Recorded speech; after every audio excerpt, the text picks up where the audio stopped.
Harry Potter and the Order of the Phoenix. Chapter 12. Professor Umbridge. Seamus dressed at top speed next morning and left the dormitory before Harry had even put on his socks. "Does he think he'll turn into another if he stays in a room with me too long?" asked Harry loudly as the hem of Seamus's robes whipped out of sight. "Don't worry about it, Harry," Dean muttered, hoisting his schoolbag onto his shoulder. "He's just—" But apparently he was unable to say exactly what Seamus was, and after a slightly awkward pause followed him out of the room. Neville and Ron both gave Harry an "it's his problem, not yours" look, but Harry was not much consoled. How much more of this would he have to take? "What's the matter?" asked Hermione 5 minutes later, catching up with Harry and Ron halfway across the common room as they all headed towards breakfast. "You look absolutely—" "Oh, for heaven's sake!" She was staring at the common room notice board where a large new sign had been put up. "Gallons of galleons. Pocket money failing to keep pace with your outgoings? Like to earn a little extra gold? Contact Fred and George Weasley, Gryffindor Common Room, for simple, part-time, virtually painless jobs. We regret that all work is undertaken at applicant's own risk." "They are the limit," said Hermione grimly, taking down the sign, which Fred and George had pinned up over a poster giving the date of the first Hogsmeade weekend, which was to be in October. "We'll have to talk to them, Ron." Ron looked positively alarmed. "Why?" "Because we're prefects," said Hermione as they climbed out through the portrait hole. "It's up to us to stop this kind of thing." Ron said nothing. Harry could tell from his glum expression that the prospect of stopping Fred and George doing exactly what they liked was not one he found inviting. "Anyway, what's up, Harry?" Hermione continued as they walked down a flight of stairs lined with portraits of old witches and wizards, all of whom ignored them, being engrossed in their own conversation. "You look really angry about something." "Seamus reckons Harry's lying about you-know-who," said Ron succinctly when Harry did not respond. Hermione, who Harry had expected to react angrily on his behalf, sighed. "Yes, Lavender thinks so too," she said gloomily. "Been having a nice little chat with her about whether or not I'm a lying, attention-seeking prat, have you?" Harry said loudly. "No," said Hermione calmly. "I told her to keep her big fat mouth shut about you, actually. And it would be quite nice if you stopped jumping down our throats, Harry, because in case you haven't noticed, Ron and I are on your side." There was a short pause. "Sorry," said Harry in a low voice. "That's quite all right," said Hermione with dignity. Then she shook her head.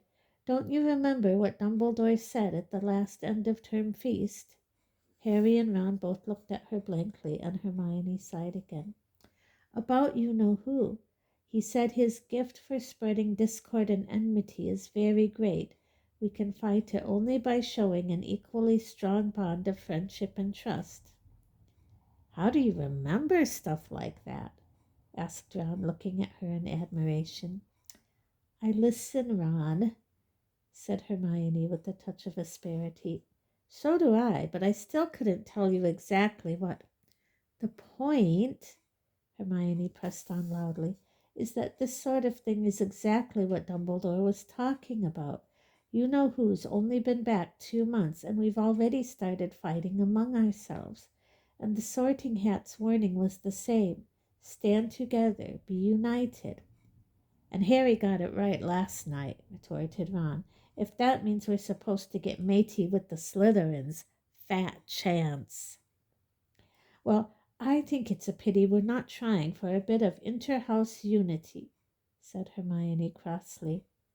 They had reached the foot of the marble staircase. A line of fourth-year Ravenclaws was crossing the entrance hall. They caught sight of Harry and hurried to form a tighter group, as though frightened he might attack stragglers. Yeah, we really ought to be trying to make friends with people like that, said Harry sarcastically. They followed the Ravenclaws into the great hall, all looking instinctively at the staff table as they entered. Professor Grubbly Plank was chatting to Professor Sinistra, the astronomy teacher, and Hagrid was once again conspicuous only by his absence. The enchanted ceiling above them echoed Harry's mood. It was a miserable rain-cloud gray. Dumbledore didn't even mention how long that Grubbly Plank woman's staying, he said as they made their way across to the Gryffindor table. Maybe, said Hermione thoughtfully. What? Said both Harry and Ron together. Well, maybe he didn't want to draw attention to Hagrid not being here. What do you mean, draw attention to it? Said Ron, half laughing. How could we not notice? Before Hermione could answer, a tall black girl with long braided hair had marched up to Harry. Hi, Angelina. Hi, she said briskly. Good summer? And without waiting for an answer, listen, I've been made Gryffindor Quidditch captain. Nice one, said Harry, grinning at her. He suspected Angelina's pep talks might not be as long-winded as Oliver Wood's had been, which could only be an improvement. Yeah, well, we need a new keeper now Oliver's left. Tryouts are on Friday at 5 o'clock, and I want the whole team there, all right? Then we can see how the new person will fit in. Okay, said Harry. Angelina smiled at him and departed. I'd forgotten Wood had left, said Hermione vaguely as she sat down beside Ron and pulled a plate of toast towards her. I suppose that will make quite a difference to the team? I suppose, said Harry, taking the bench opposite. He was a good keeper. Still, it won't hurt to have some new blood, will it? Said Ron. With a whoosh and a clatter, hundreds of owls came soaring in through the upper windows. They descended all over the hall, bringing letters and packages to their owners, and showering the breakfasters with droplets of water. It was clearly raining hard outside. Hedwig was nowhere to be seen, but Harry was hardly surprised. His only correspondent was Sirius, and he doubted Sirius would have anything new to tell him after only 24 hours apart.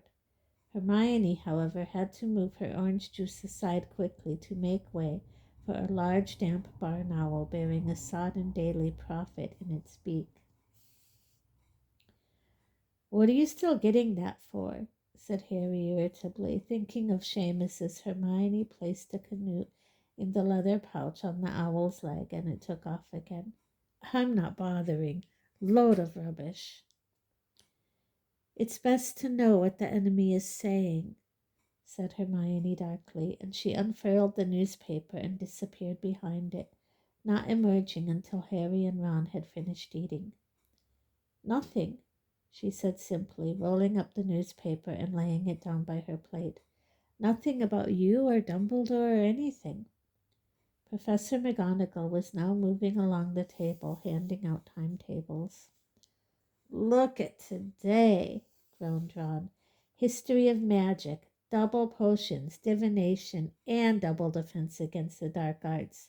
Binns, Snape, Trelawney, and that Umbridge woman all in one day. I wish Fred and George would hurry up and get those skiving snack boxes sorted. Do mine ears deceive me?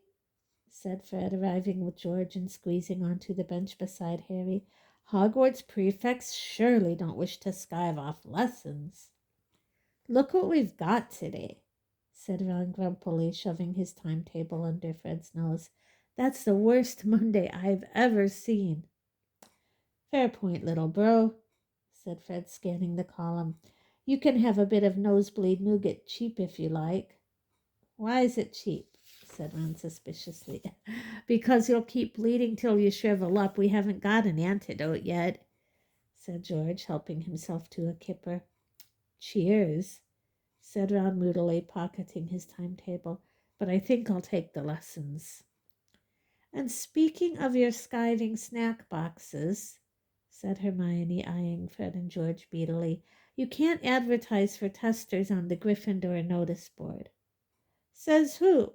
Said George, looking astonished. Says me, said Hermione. And Ron. Leave me out of it, said Ron hastily. Hermione glared at him. Fred and George snickered. You'll be singing a different tune soon enough, Hermione, said Fred, thickly buttering a crumpet. You're starting your 5th year. You'll be begging us for a snack box before long. And why would starting 5th year mean I want a skiving snack box? Asked Hermione. 5th year's owl year, said George. So you've got your exams coming up, haven't you? They'll be keeping your noses so hard to that grindstone they'll be rubbed raw, said Fred with satisfaction. Half our year had minor breakdowns coming up to owls, said George happily. Tears and tantrums. Patricia Stimpson kept coming over faint. Kenneth Towler came out in boils. Do you remember? Said Fred reminiscently. That's 'cause you put Bulbadoc's powder in his pajamas, said George. Oh, yeah, said Fred, grinning. I'd forgotten. Hard to keep track sometimes, isn't it? Anyway, it's a nightmare of a year, the 5th, said George. If you care about exam results anyway. Fred and I managed to keep our peckers up somehow. Yeah, you got, what was it, 3 owls each? Said Ron. Yep, said Fred unconcernedly. But we feel our futures lie outside the world of academic achievement. We seriously debated whether we were going to bother coming back for our 7th year, said George brightly. Now that we've got... He broke off at a warning look from Harry, who knew George had been about to mention the Triwizard winnings he had given them. Now that we've got our owls, George said hastily. I mean, do we really need newts? But we didn't think Mum could take us leaving school early, not on top of Percy turning out to be the world's biggest prat. We're not going to waste our last year here, though, said Fred, looking affectionately around at the great hall. We're going to use it to do a bit of market research, find out exactly what the average Hogwarts student requires from a joke shop, carefully evaluate the results of our research, then produce products to fit the demand. But where are you going to get the gold to start a joke shop? Hermione asked skeptically. You're going to need all the ingredients and materials, and premises too, I suppose. Harry did not look at the twins. His face felt hot. He deliberately dropped his fork and dived down to retrieve it. He heard Fred say overhead, Ask us no questions and we'll tell you no lies, Hermione. Come on, George. If we get there early, we might be able to sell a few extendable ears before herbology. Harry emerged from under the table to see Fred and George walking away, each carrying a stack of toast. What did that mean? Said Hermione, looking from Harry to Ron. Ask us no questions.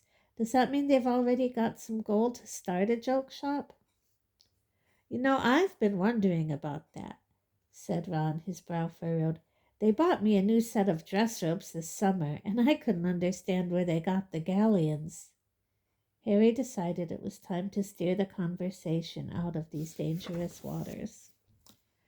Do you reckon it's true this year's going to be really tough because of the exams? Oh, yeah, said Ron. Bound to be, isn't it? Owls are really important, affect the jobs you can apply for and everything. We get career advice, too, later this year. Bill told me, so you can choose what newts you want to do next year. Do you know what you want to do after Hogwarts? Harry asked the other two, as they left the great hall shortly afterwards and set off towards their History of Magic classroom. Not really, said Ron slowly, except, well... He looked slightly sheepish.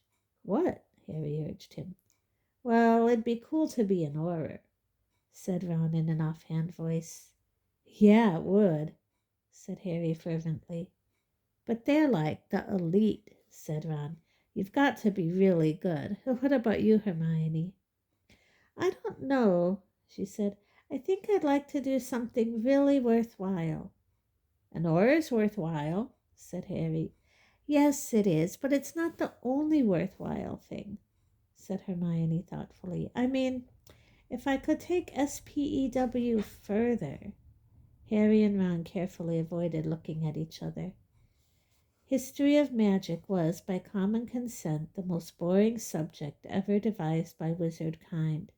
Professor Binns, their ghost teacher, had a wheezy, droning voice that was almost guaranteed to cause severe drowsiness within 10 minutes, 5 in warm weather. He never varied the form of their lessons, but lectured them without pausing while they took notes, or rather gazed sleepily into space. Harry and Ron had so far managed to scrape passes in this subject, only by copying Hermione's notes before exams. She alone seemed able to resist the soporific power of Binns's voice. Today they suffered 3/4 of an hour's droning on the subject of giant wars. Harry heard just enough within the first 10 minutes to appreciate dimly that in another teacher's hands this subject might have been mildly interesting. But then his brain disengaged, and he spent the remaining 35 minutes playing hangman on a corner of his parchment with Ron, while Hermione shot them filthy looks out of the corner of her eye. "How would it be," she asked them coldly as they left the classroom for break, Binns drifting away through the blackboard, "if I refused to lend you my notes this year?"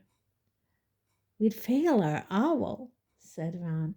"If you want that on your conscience, Hermione." "Well, you deserve it," she snapped. "You don't even try to listen to him, do you?"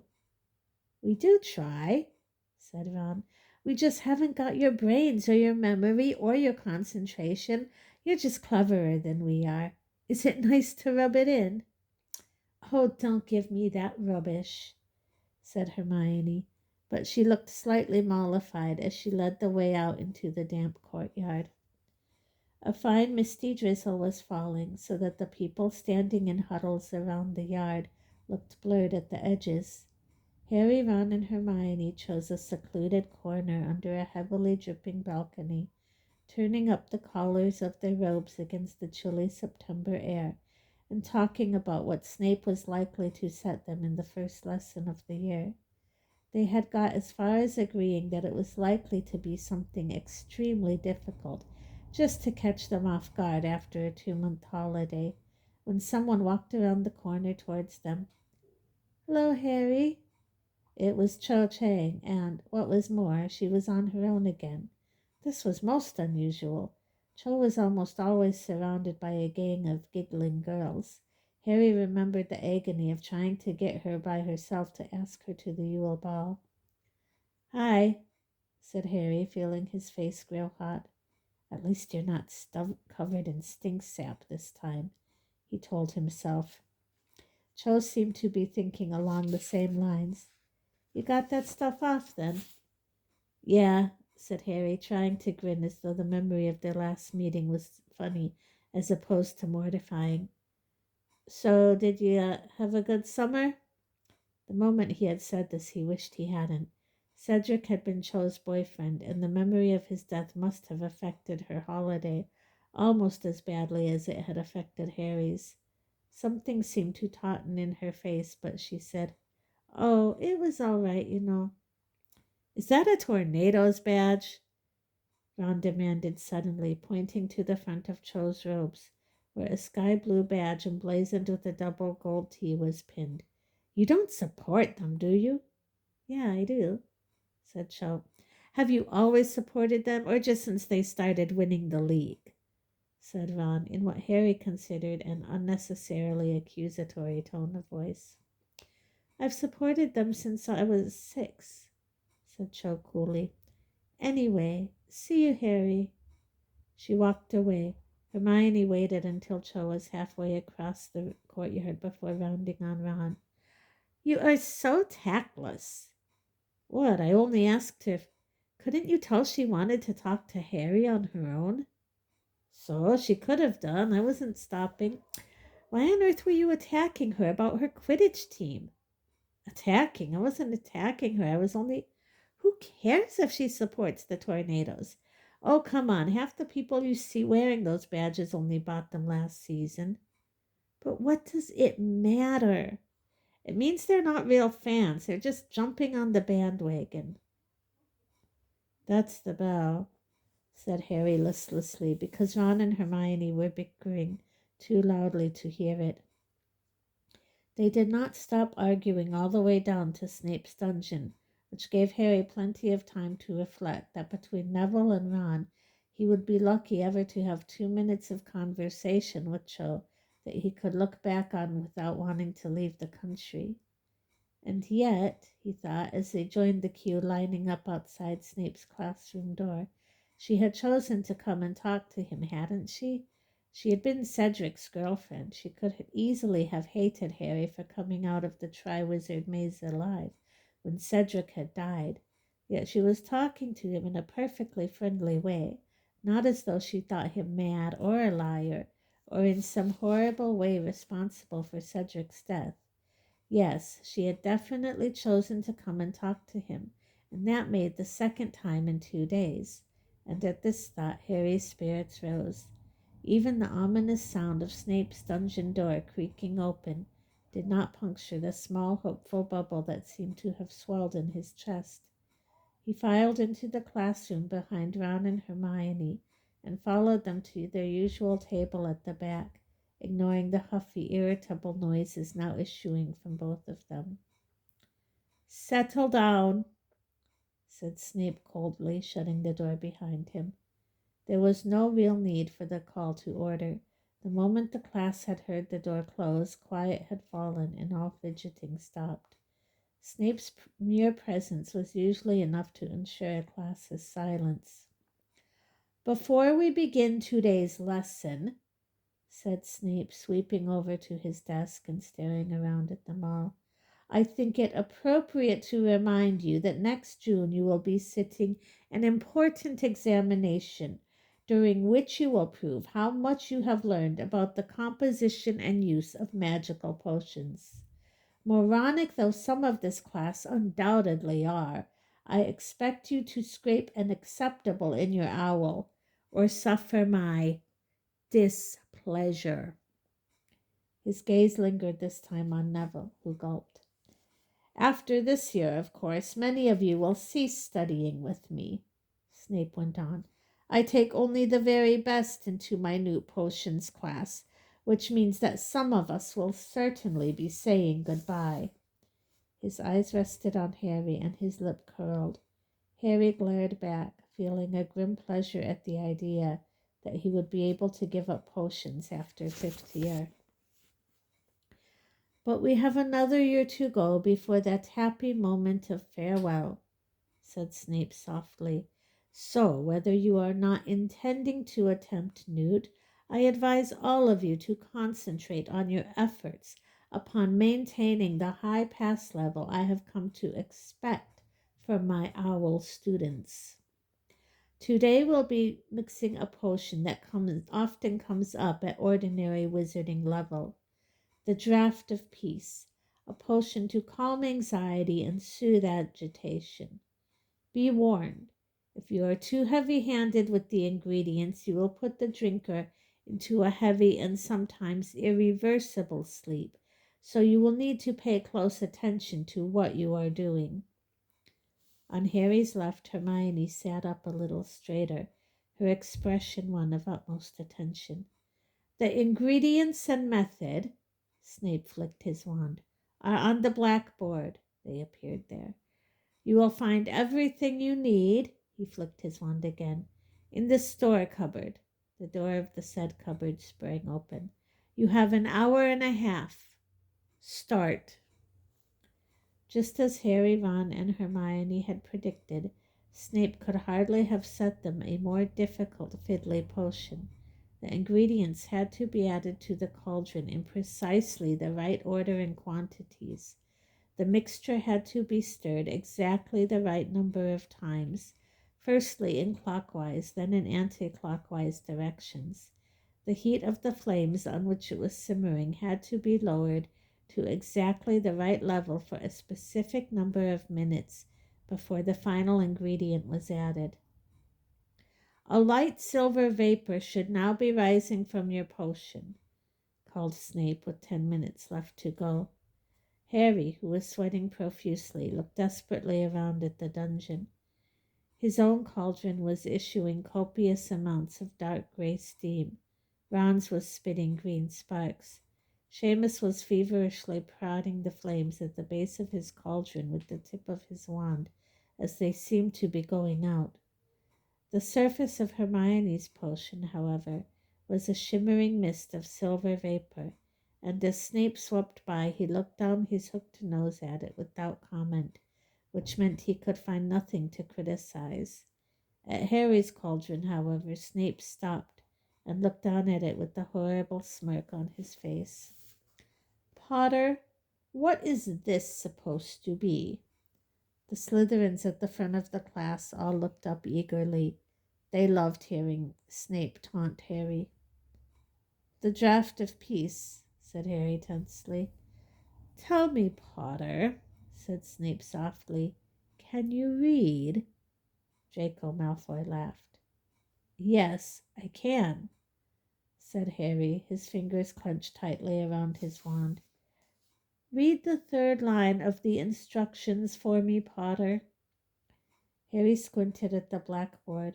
It was not easy to make out the instructions through the haze of multicolored steam now filling the dungeon. "Add powdered moonstone, stir 3 times counterclockwise, allow to simmer for 7 minutes, then add 2 drops of syrup of hellebore."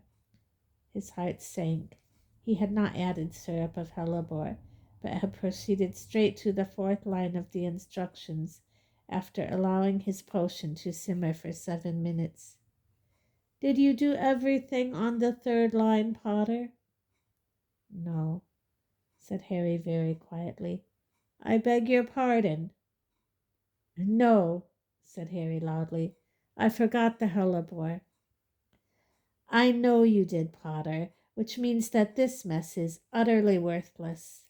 Evanesco." The contents of Harry's potion vanished. He was left standing foolishly beside an empty cauldron. "Those of you who have managed to read the instructions, fill 1 flagon with the sample of your potion, label it clearly with your name, and bring it up to my desk for testing," said Snape. "Homework: 12 inches of parchment on the properties of moonstone and its uses in potion making, to be handed in on Thursday." While everyone around him filled their flagons, Harry cleared away his things, seething. His potion had been no worse than Ron's, which was now giving off a foul odor of bad eggs, or Neville's, which had achieved the consistency of just mixed cement, and which Neville was now having to gouge out of his cauldron. Yet it was he, Harry, who would be receiving 0 marks for the day's work. He stuffed his wand back into his bag and slumped down onto his seat, watching everyone else march up to Snape's desk with filled and corked flagons. When at long last the bell rang, Harry was first out of the dungeon, and had already started his lunch by the time Ron and Hermione joined him in the great hall. The ceiling had turned an even murkier gray during the morning. Rain was lashing the high windows. "That was really unfair," said Hermione consolingly, sitting down next to Harry and helping herself to shepherd's pie. "Your potion wasn't nearly as bad as Goyle's. When he put it in his flagon, the whole thing shattered and set his robes on fire." "Yeah, well," said Harry, glowering at his plate, "since when has Snape ever been fair to me?"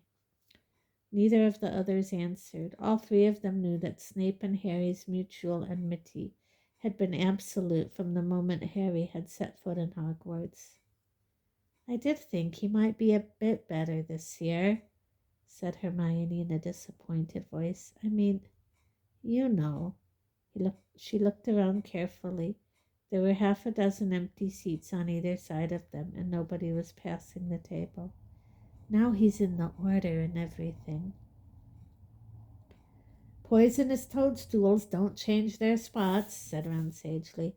"Anyway, I've always thought Dumbledore was cracked to trust Snape. Where's the evidence he ever really stopped working for you-know-who?" "I think Dumbledore's probably got plenty of evidence, even if he doesn't share it with you, Ron," snapped Hermione. Oh, shut up, the pair of you, said Harry heavily, as Ron opened his mouth to argue back. Hermione and Ron both froze, looking angry and offended. Can't you give it a rest? Said Harry. You're always having a go at each other. It's driving me mad.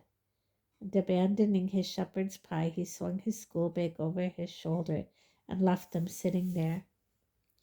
He walked up the marble staircase 2 steps at a time, past the many students hurrying towards lunch.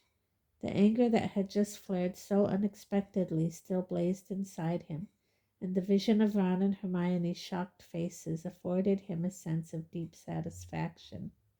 Serve them right, he thought. Why can't they give it a rest, bickering all the time? It's enough to drive anyone up the wall. He passed a large picture of Sir Cadogan the Knight on a landing. Sir Cadogan drew his sword and brandished it fiercely at Harry, who ignored him. Come back, you scurvy dog! Stand and fight! Yelled Sir Cadogan in a muffled voice from behind his visor. But Harry merely walked on, and when Sir Cadogan attempted to follow him by running into a neighboring picture, he was rebuffed by its inhabitant, a large and angry-looking wolfhound. Harry spent the rest of the lunch hour sitting alone underneath the trapdoor at the north of Top Tower. Consequently, he was the first to ascend the silver ladder that led to Sybil Trelawney's classroom when the bell rang. After potions, divination was Harry's least favorite class, which was due mainly to Professor Trelawney's habit of predicting his premature death every few lessons. A thin woman, heavily draped in shawls and glittering with strings of beads, she always reminded Harry of some kind of insect, with her glasses hugely magnifying her eyes. She was busy putting copies of battered leather-bound books on each of the spindly little tables with which her room was littered when Harry entered the room, but the light cast by the lamps covered by scarves and the low-burning, sickly-scented fire was so dim she appeared not to notice him as he took a seat in the shadows. The rest of the class arrived over the next 5 minutes. Ron emerged from the trap-door, looked around carefully, spotted Harry, and made directly for him, or as directly as he could, while having to wend his way through between tables, chairs, and overstuffed buffets. Hermione and me have stopped arguing, he said, sitting down beside Harry. Good, grunted Harry. But Hermione says she thinks it would be nice if you stopped taking out your temper on us, said Ron. I'm just passing on the message, said Ron, talking over him.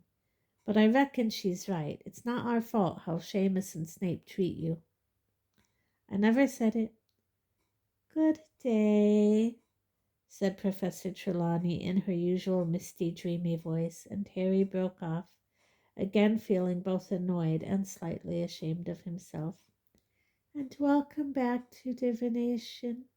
I have, of course, been following your fortunes most carefully over the holidays, and am delighted to see that you have all returned to Hogwarts safely, as of course I knew you would. You will find on the tables before you copies of The Dream Oracle by Inigo Imago.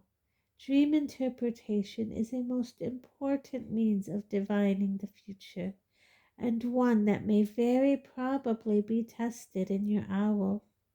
Not, of course, that I believe examination passes or failures are of the remotest importance when it comes to the sacred art of divination. If you have the seeing eye, certificates and grades matter very little. However, the headmaster likes you to sit the examination. So... Her voice trailed away delicately, leaving them all in no doubt that Professor Trelawney considered her subject above such sordid matters as examinations.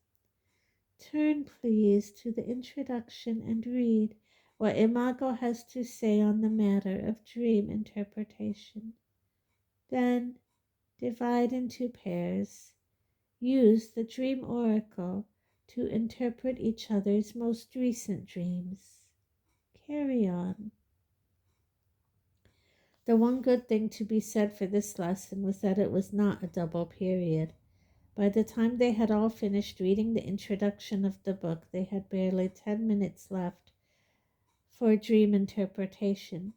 As the table next to Ron and Harry, Dean had paired up with Neville, who immediately embarked on a long-winded explanation of a nightmare involving a pair of giant scissors wearing his grandmother's best hat. Harry and Ron merely looked at each other glumly. "I never remember my dream," said Ron. "You say one." "You must remember one of them," said Harry impatiently. He was not going to share his dreams with anyone. He knew perfectly well what his regular nightmare about a graveyard meant. He did not need Ron or Professor Trelawney or the stupid dream oracle to tell him. "Well, I dreamed I was playing Quidditch the other night," said Ron, screwing up his face in an effort to remember. "What do you reckon that means?" "Probably that you're going to be eaten by a giant marshmallow or something," said Harry, turning the pages of the dream oracle without interest. It was very dull work looking up bits of dreams in the oracle, and Harry was not cheered up when Professor Trelawney set them the task of keeping a dream diary for a month as homework. When the bell went, he and Ron led the way back down the ladder, Ron grumbling loudly. "Do you realize how much homework we've got already? Ben set us a 1.5 foot long essay on giant wars. Snape wants a foot on the use of moonstones. And now we've got a month's dream diary from Trelawney. Fred and George weren't wrong about Owl Year, were they? That Umbridge woman had better not give us any." When they entered the Defense Against the Dark Arts classroom, they found Professor Umbridge already seated at the teacher's desk, wearing the fluffy pink cardigan of the night before and the black velvet bow on top of her head. Harry was again reminded forcibly of a large fly perched unwisely on top of an even larger toad. The class was quiet as it entered the room. Professor Umbridge was, as yet, an unknown quantity, and nobody knew how strict a disciplinarian she was likely to be. "Well, good afternoon," she said when finally the whole class had sat down. A few people mumbled, "Good afternoon," in reply. Said Professor Umbridge. "That won't do, will it? I should like you please to reply, 'Good afternoon, Professor Umbridge.' One more time, please. Good afternoon, class." "Good afternoon, Professor Umbridge," they chanted back at her. "There now," said Professor Umbridge sweetly. "That wasn't too difficult, was it? Wands away and quills out, please." Many of the class exchanged gloomy looks. The order "wands away" had never yet been followed by a lesson they had found interesting. Harry shoved his wand back inside his bag and pulled out quill, ink, and parchment. Professor Umbridge opened her handbag, extracted her own wand, which was an unusually short one, and tapped the blackboard sharply with it. Words appeared on the board at once. "Defense Against the Dark Arts, a return to basic principles." "Well now, your teaching in this subject has been rather disrupted and fragmented, hasn't it?" stated Professor Umbridge, turning to face the class with her hands clasped in front of her. "The constant changing of teachers, many of whom do not seem to have followed any ministry-approved curriculum, has unfortunately resulted in your being far below the standard we would expect to see in your Owl Year. You will be pleased to know, however, that these problems are now to be rectified. We will be following a carefully structured, theory-centered, ministry-approved course of defensive magic this year.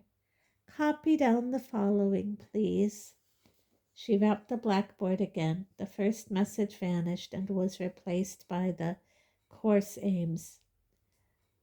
1. Understanding the principles underlying defensive magic. 2. Learning to recognize situations in which defensive magic can be legally used. 3. Placing the use of defensive magic in a context for practical use. For a couple of minutes the room was full of the sound of scratching quills on parchment. When everyone had copied down Professor Umbridge's 3 course aims, she asked, "Has everybody got a copy of Defensive Magical Theory by Wilbert Slinkard?" There was a dull murmur of assent throughout the class. "I think we'll try that again," said Professor Umbridge. "When I ask you a question, I should like you to reply, 'Yes, Professor Umbridge,' or 'No, Professor Umbridge.' So, has everyone got a copy of Defensive Magical Theory by William Slinkard?" "Yes, Professor Umbridge," rang through the room. "Good," said Professor Umbridge. "I should like you to turn to page 5 and read Chapter 1, Basics for Beginners. There will be no need to talk." Professor Umbridge left the blackboard and settled herself in the chair behind the teacher's desk, observing them all with those pouchy toad's eyes. Harry turned to page 5 of his copy of Defensive Magical Theory and started to read. It was desperately dull, quite as bad as listening to Professor Binns. He felt his concentration sliding away from him. He had soon read the same line half a dozen times without taking in more than the first few words. Several silent minutes passed. Next to him, Ron was absent-mindedly turning his quill over and over in his fingers, staring at the same spot on the page. Harry looked right and received a surprise to shake him out of his torpor. Hermione had not even opened her copy of Defensive Magical Theory. She was staring fixedly at Professor Umbridge with her hand in the air. Harry could not remember Hermione ever neglecting to read when instructed to, or indeed resisting the temptation to open any book that came under her nose. He looked at her inquiringly, but she merely shook her head slightly to indicate that she was not about to answer questions, and continued to stare at Professor Umbridge, who was looking just as resolutely in another direction. After several more minutes had passed, however, Harry was not the only one watching Hermione. The chapter they had been instructed to read was so tedious that more and more people were choosing to watch Hermione's mute attempt to catch Professor Umbridge's eye rather than struggle on with Basics for Beginners. When more than half the class were staring at Hermione rather than at their books, Professor Umbridge seemed to decide that she could ignore the situation no longer. "Did you want to ask something about the chapter, dear?" she asked Hermione, as though she had only just noticed her. "Not about the chapter, no," said Hermione. "Well, we're reading just now," said Professor Umbridge, showing her small pointed teeth.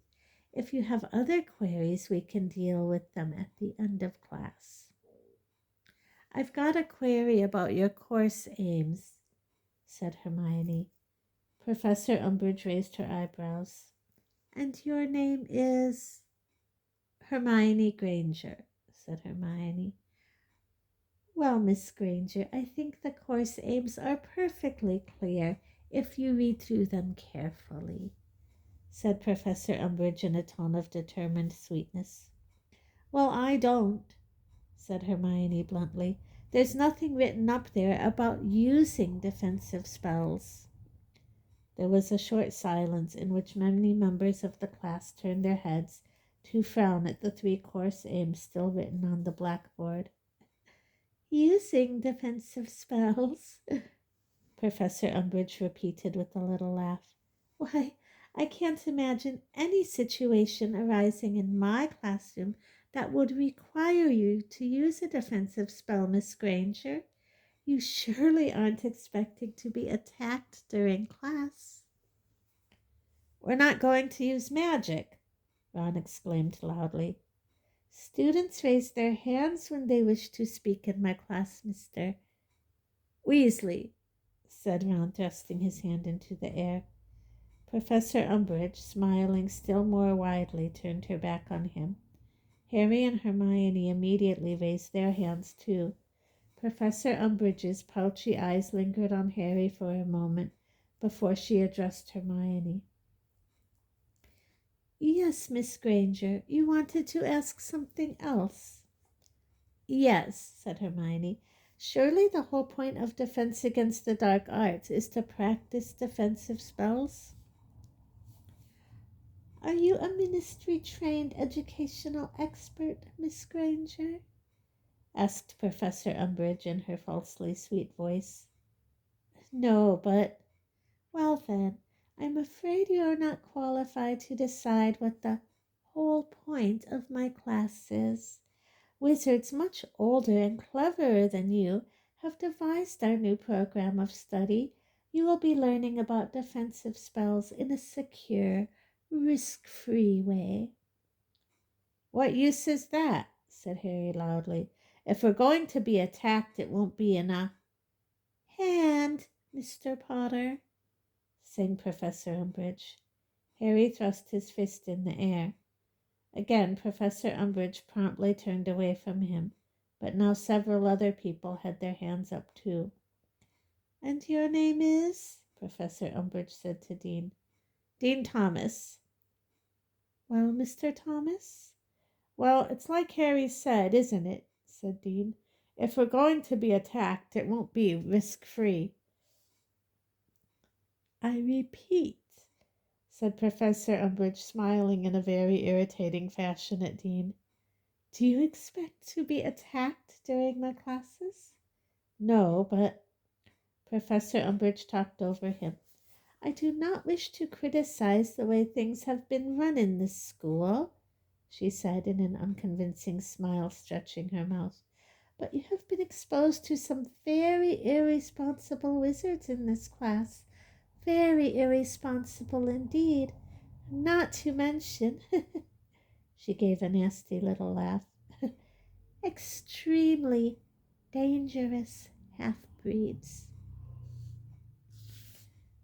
"If you mean Professor Lupin," piped up Dean angrily, "he was the best we ever—" "Hand, Mr. Thomas.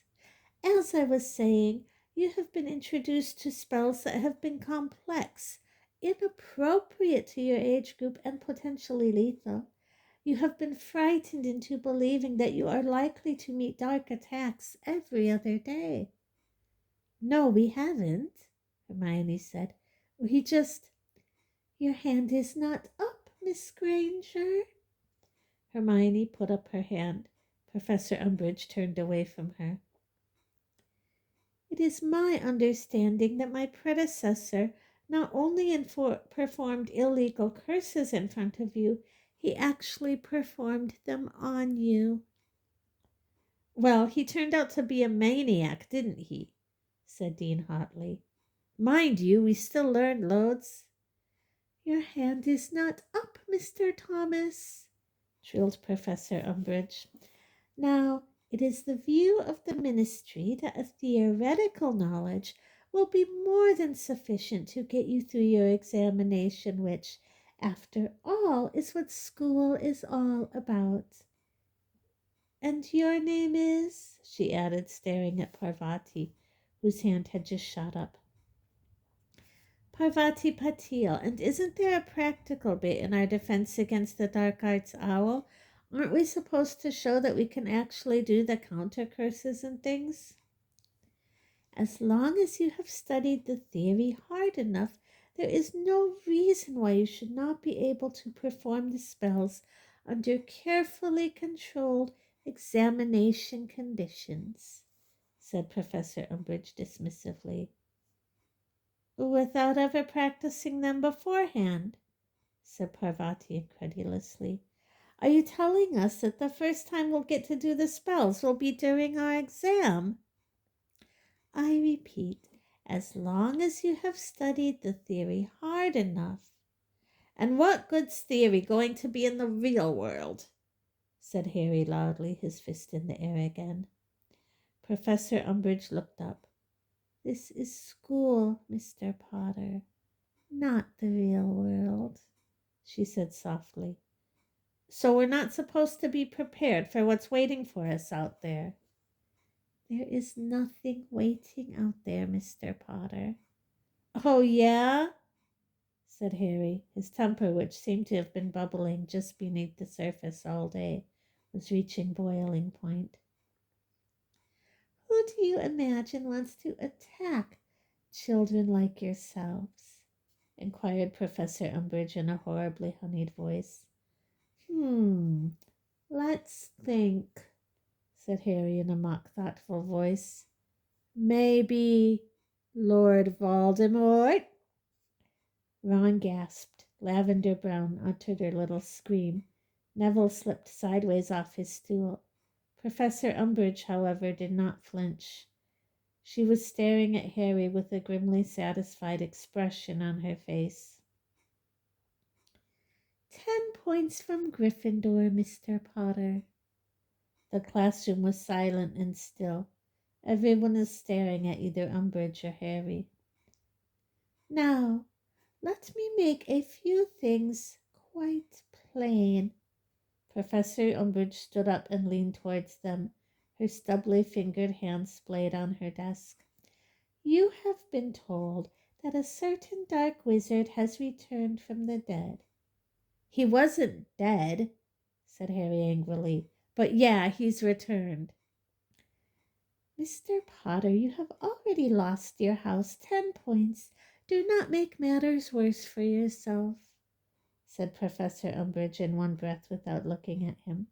As I was saying, you have been informed that a certain dark wizard is at large once again.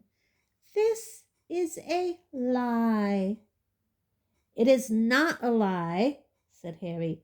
I saw him. I fought him. Detention, Mr. Potter, said Professor Umbridge triumphantly. Tomorrow evening, 5 o'clock, my office. I repeat, this is a lie. The Ministry of Magic guarantees that you are not in any danger from any dark wizard. If you are still worried, by all means come and see me outside class hours. If someone is alarming you with fibs about reborn dark wizards, I would like to hear about it.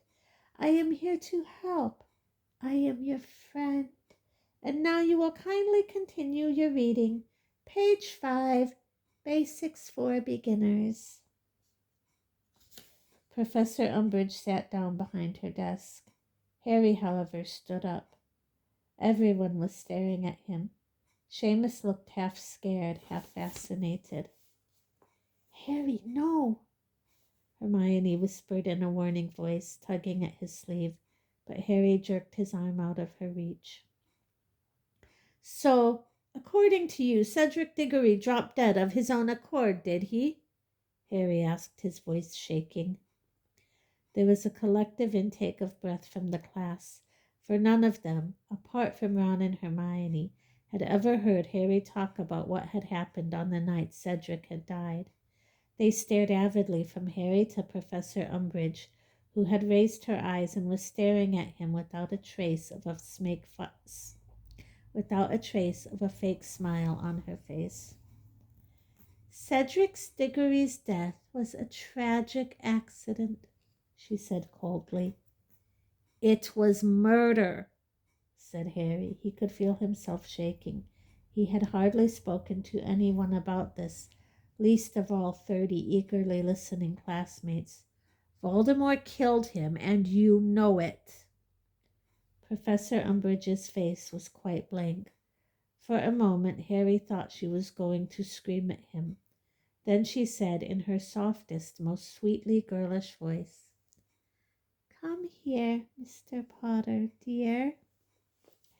He kicked his chair aside, strode around Ron and Hermione, and up to the teacher's desk. He could feel the rest of the class holding its breath. He felt so angry he did not care what happened next. Professor Umbridge pulled a small roll of pink parchment out of her handbag, stretched it out on the desk, dipped her quill into a bottle of ink, and started scribbling, hunched over so that Harry could not see what she was writing. Nobody spoke. After a minute or so, she rolled up the parchment and tapped it with her wand. It sealed itself seamlessly so that he could not open it. "Take this to Professor McGonagall, dear," said Professor Umbridge, handing out the note to him. He took it from her without saying a word and left the room, not even looking back at Ron and Hermione, slamming the classroom door shut behind him. He walked very fast along the corridor, the note to McGonagall clutched tight in his hand, and turning a corner walked slap into Peeves the Poltergeist, a wide-mouthed little man floating on his back in midair, juggling several inkwells. "Why, it's Potty Potter," cackled Peeves, allowing two of the inkwells to fall to the ground where they smashed and spattered the walls with ink. Harry jumped backwards out of the way with a snarl. "Get out of it, Peeves."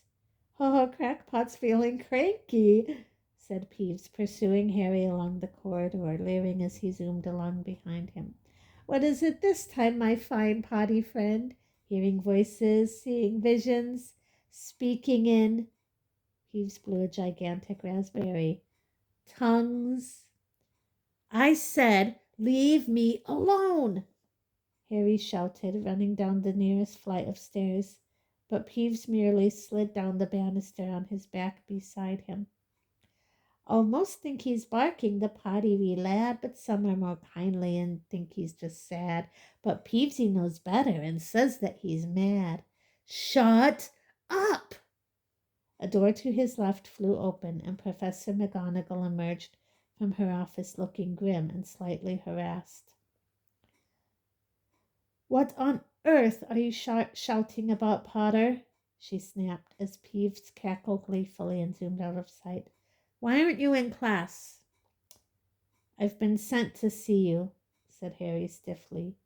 "Sent? What do you mean, sent?" He held out the note from Professor Umbridge. Professor McGonagall took it from him, frowning, slid it open with the tap of her wand, stretched it out, and began to read.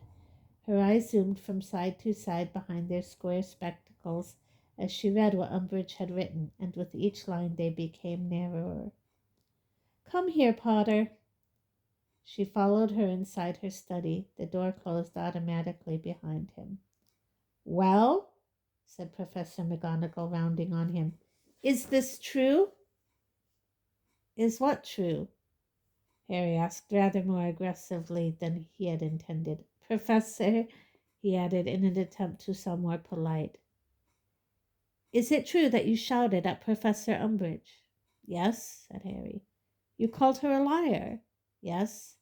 "You told her he who must not be named is back?" "Yes." Professor McGonagall sat down behind her desk, frowning at Harry. Then she said, "Have a biscuit, Potter." "Have what?"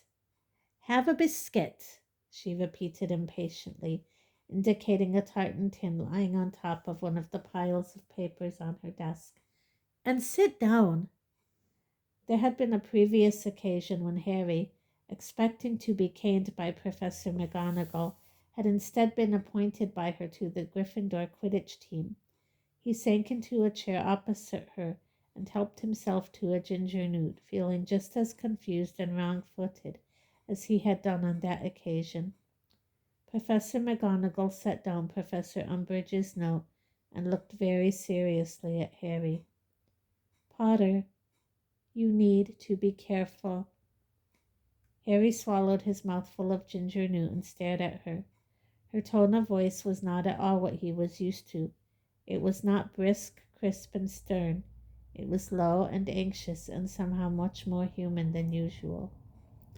"Misbehavior in Dolores Umbridge's class could cost you much more than house points and a detention. What do you... Potter, use your common sense, snapped Professor McGonagall with an abrupt return to her usual manner. You know where she comes from. You must know to whom she is reporting. The bell rang for the end of the lesson. Overhead and all around came the elephantine sounds of hundreds of students on the move. It says here that she's given you detention every evening this week, starting tomorrow, Professor McGonagall said, looking down at Umbridge's note again. Every evening this week? Harry repeated, horrified. But, Professor, couldn't you? No, I couldn't, said Professor McGonagall flatly. But she is your teacher and has every right to give you detention. You will go to her room at 5 o'clock tomorrow for the first one. Just remember, tread carefully around Dolores Umbridge. But I was telling the truth, said Harry, outraged. Voldemort is back. You know he is. Professor Dumbledore knows he is. For heaven's sake, Potter, said Professor McGonagall, straightening her glasses angrily. She had winced horribly when he had used Voldemort's name. Do you really think this is about truth or lies? It's about keeping your head down and your temper under control. She stood up, nostrils wide and mouth very thin, and Harry stood up too. Have another biscuit, she said irritably, thrusting the tin at him. No, thanks, said Harry coldly.